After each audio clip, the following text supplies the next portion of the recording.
Assalamualaikum warahmatullahi wabarakatuh.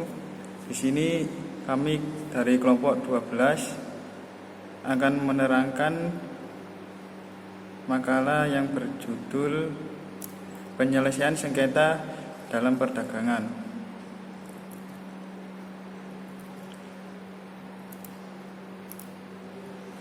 Langsung saja menginjak pada materi pertama, yaitu penyelesaian sengketa dagang melalui jalur litigasi atau jalur peradilan. Yang pertama yaitu penyebab sengketa dagang. Dalam sebuah transaksi perdagangan ada kalanya terjadi perseteruan antara pembeli dan penjual. Bisa saja dalam masalah kelayakan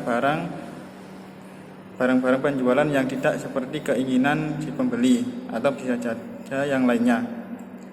Dan di dalam dunia perdagangan atau bisnis yang mempertemukan antara kepentingan dua pihak atau lebih, sengketa dan perselisihan tidak dapat dihindarkan.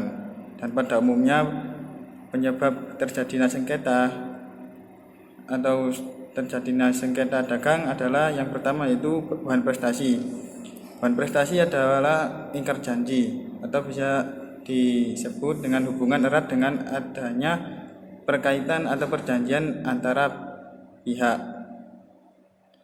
Dan berdasarkan perjanjian sesuai pasal 1338 sampai dengan 1431 di KUH Perdata. Kemudian perbuatan melawan hukum.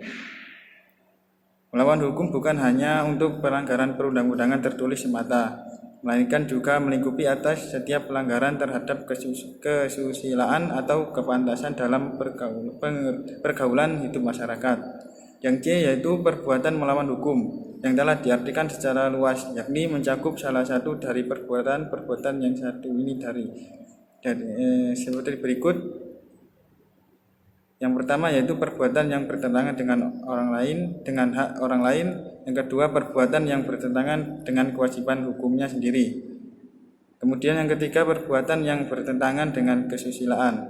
Yang keempat, perbuatan yang bertentangan dengan kehati-hatian atau keharusan dalam pergaulan masyarakat yang baik.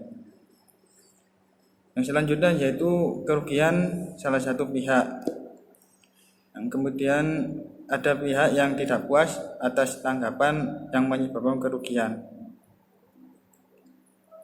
Kemudian langsung menginjak kepada pengertian litigasi. Litigasi yaitu sistem penyelesaian sengketa melalui lembaga peradilan.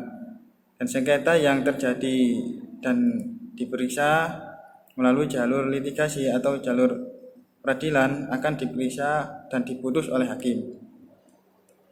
Kemudian adapun karakteristik, kelebihan dan kelemahan sistem litigasi ini. Yang karakteristik ada 6. Yang pertama yaitu proses sangat formal. Keputusan dibuat oleh pihak ketiga. Kemudian para pihak tidak terlibat dalam pembuatan keputusan. Yang keempat, sifat keputusan memaksa.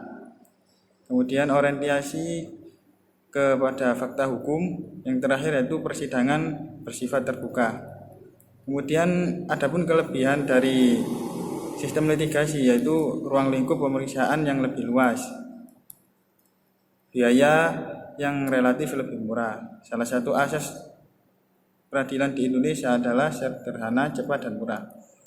Sedangkan kekurangan dari sistem litigasi ini ada 3, yaitu partner asing. Apabila sengketa terjadi antara perusahaan dalam negeri melawan perusahaan dari luar negeri, itu nanti partnernya asing.